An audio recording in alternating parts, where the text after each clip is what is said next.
Serdecznie na moim kanale. W dniu dzisiejszym chciałem zaprezentować, co jest potrzebne, aby zrobić stelaż, mocowanie na ścianę, paneli, które będą odchylone pod kątem 12 stopni.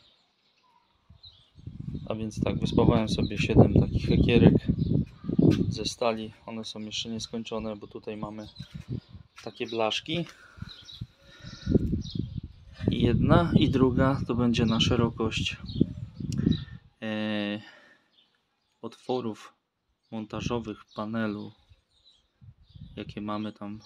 Panel fotowoltaiczny ma rozstaw, nie pamiętam dokładnie ile tam jest, ale muszę to zmierzyć, jeszcze przyspawać. Do każdego elementu to jest na 8 paneli fotowoltaicznych taki zestaw. 7 ekierek rozłożone w odstępie 135 cm bodajże. Tam mamy profile aluminiowe, później do połączenia do tych elementów będzie kręcony profil PV. Tu będzie taka podkładka z plastiku, żeby aluminium nie miało bezpośrednio kontaktu ze stalą. Co prawda to będzie polakierowane, ale z biegiem upływu lat, to ta nakrętka, ta śruba z inoxa będzie wchodziła do profilu aluminiowego, i będzie przykręcona od spodu taką nakrętką z kołnierzem, jak mamy tutaj. To jest wszystko inox, żeby nie korodowało. To są jakieś śruby M8 razy 20 też z inoxa do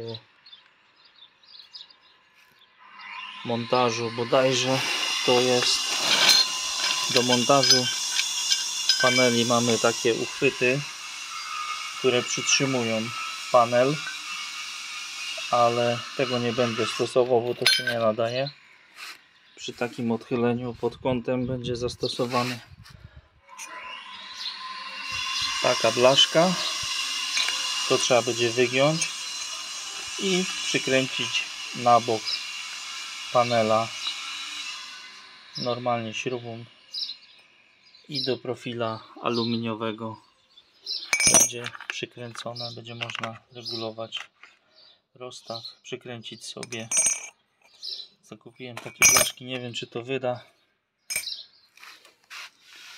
Generalnie wszystko się okaże, jak będę to montował. To są łączniki do profili aluminiowych, które są potrzebne, żeby połączyć je śrubami tego typu. Skręcamy nakrętka i budujemy zestaw. One mają 2,20 długości. Co tu mamy jeszcze? Kotwa chemiczna. Kupiłem 12 sztuk. Nie wiem ile z jednego otworu w Poroterm pójdzie do tego koszyczka, co tam jest w torbie plastikowej. Tam jest 100 sztuk tych koszyczków. Tutaj generalnie będzie zastosowane 4 śruby na kotwę chemiczną i te środkowe, zobaczymy jak to będzie trzymać, pójdą na takie kołki specjalistyczne z kołnierzem. I tam mamy tak samo. W sumie jedna stopa ma 6 otworów na 6 kołków, i tutaj też 6. 12 elementów do montażu. Generalnie szpilki ze stali nierdzewnej do pocięcia na długość do koszyczka. Będzie to wkładane, wpuszczamy kotwę chemiczną, aplikujemy do środka. Nie mogę tego otworzyć, to jest zaklejone taśmą. Wpuszczamy do środka kotwę chemiczną. Tu jest taki specjalny mieszacz w zestawie. wyciskamy otwór, trzeba go dobrze odpylić, sprężonym powietrzem wydmuchać i montujemy koszyczek i do koszyczka szpileczka wjeżdża, czekamy aż zwiąże i później będzie nakrętka z jednej strony i z drugiej strony o, takie coś będzie pod spodem nakrętka jako dystans od ściany, od elewacji i z drugiej strony będzie to przykręcone tak, żeby nie niszczyć elewacji budynku i przykręcić to w najmniej inwazyjny sposób. Można byłoby wycinać pod te stopy styropian, ale trzeba byłoby inaczej zrobić konstrukcję. O grubość styropianu trzeba byłoby inaczej to przyspawać, jakiś profil od spodu do tej blachy, no i niszczyć elewację, później to zaklejać. Powstaną mostki termiczne jak zostawimy, także to nie tędy droga. Trzeba to zrobić w miarę bezinwazyjnie. Tutaj mamy kable PV plusowy, minusowy. Wiadomo, nakrętki po 100 sztuk wszystkiego, bo to nie ma sensu na sztuki kupywać. To są diody prostownicze do falownika. Na każdy string będzie podłączona dioda, aby prąd nie przechodził z paneli mniej nasłonecznionych, tak żeby zapobiec temu zjawisku. Tutaj w tym celu zastosujemy diodę, bo panele będą w dwóch położeniach zamontowane. Część paneli jest na dachu, na wiacie, część będzie na ścianie południowej. Dlatego, aby uniknąć tego w momencie, kiedy nie ma produkcji na wiacie, na panelach, żeby nie zabierały energii z paneli od strony południowej, te co będą na ścianie powieszone.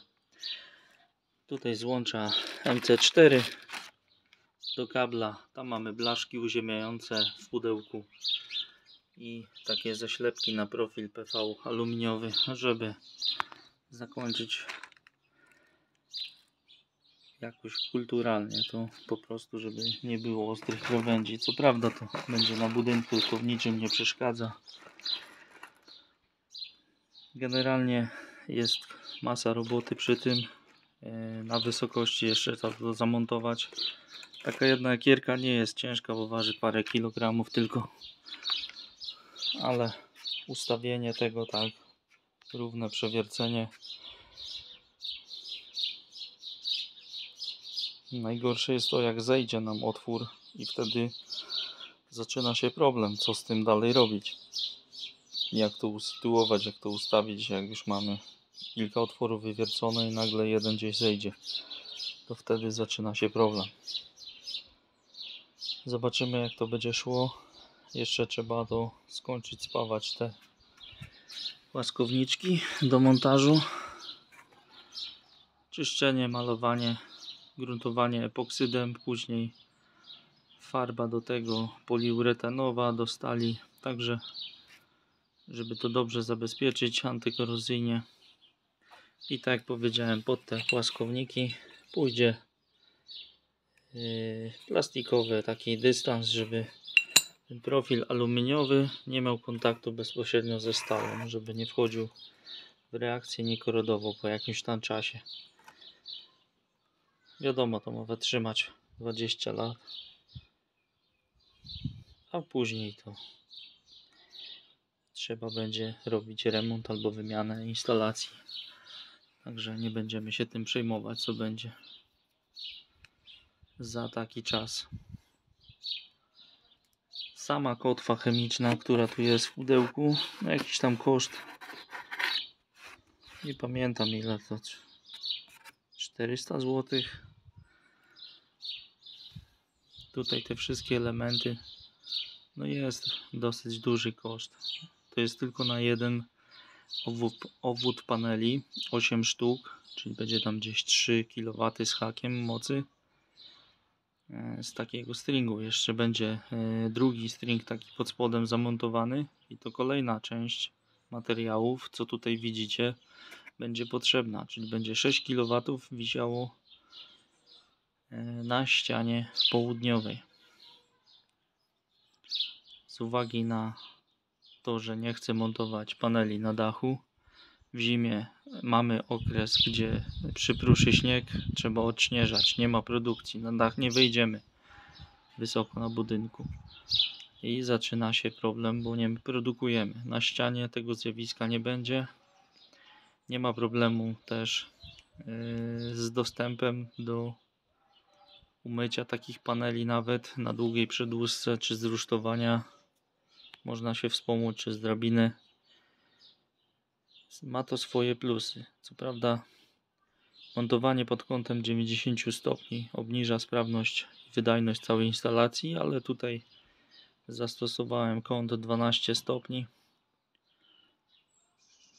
i to pozwoli nam podnieść wydajność do 85% takiej instalacji w skali roku, jeśli chodzi o produkcję. Zupełnie już inne uzyski mamy, jak pionowo byśmy zawiesili na ścianie budynku pod kątem 90 stopni. Dlatego taki system mnie interesuje. Bardziej kosztowny, wymaga większej umiejętności przy montażu, tak? Bardziej zaawansowanych narzędzi, większy koszt jest, ale na przełomie czasu mamy większe uzyski energii. Jest to policzone w programach już i generalnie sprawdza się. Także będziemy monitorować na bieżąco, jak to złożę.